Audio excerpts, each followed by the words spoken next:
आज हामीसँग भएको यो सामग्री एउटा निकै रमाइलो सांस्कृतिक पर्व पो देखियो त सिद्धि चहरे।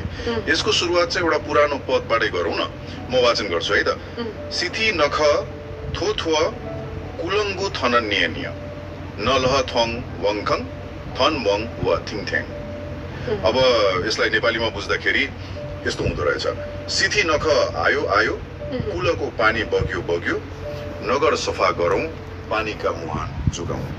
कति अर्थपूर्ण छ है यो पद आफैमा। एकदमै अर्थपूर्ण। यसले त सिद्धि चहरेको भनौँ न मूल मर्म नै समातेको छ। सरसफाई अनि पानीको स्रोत संरक्षण हो त नि।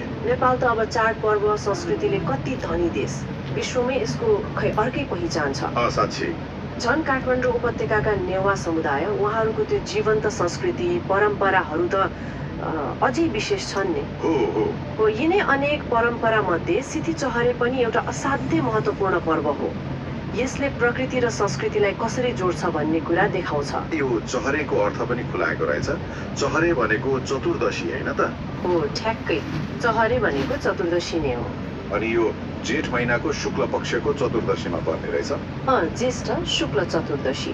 जस्तै यो वर्ष नेपाल सम्वत 1145 को पछिल्लो महिनाको चतुर्दशी पर्यो। एउटा कुरा, यो नेपाल सम्वतको बारेमा थोरै भनिदिनुस् न। हो यो त हाम्रो आफ्नै मौलिक सम्वत भयो नि। राष्ट्रिय विभूति शङ्खधर साख्वाले चलाउनु भएको। हाम्रो धेरै सामाजिक अनि सांस्कृतिक गतिविधिहरूमा यसको गहिरो महत्त्व छ।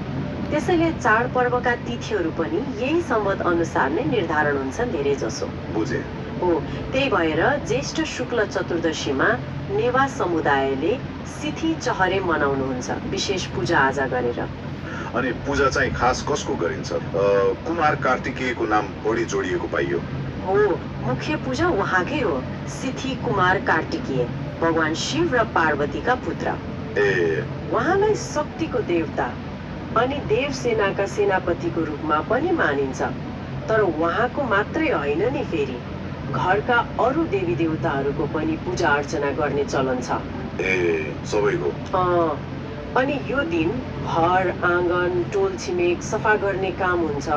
विशेष गरी पानीका स्रोतहरू, इनार कुवा ढुङ्गे धाराहरू, यिनीहरूको सरसफाई गरिन्छ। यो पानीको स्रोत सफा गर्ने कुरा त सुरुको पदसँग ठ्याक्कै मिल्यो नि। यसको पछाडिकी खास मतलब वैज्ञानिक वा सामाजिक कारण छ कि? अवश्य छ। यो पर्व ठ्याक्क मनसुन सुरु हुनुभन्दा अलि अगाडि पर्छ नि त। अनि वर्षायाममा के हुन्छ भन्दा पानी दूषित हुने सम्भावना अलि बढी हुन्छ। त्यसैले पानीका मुहानहरू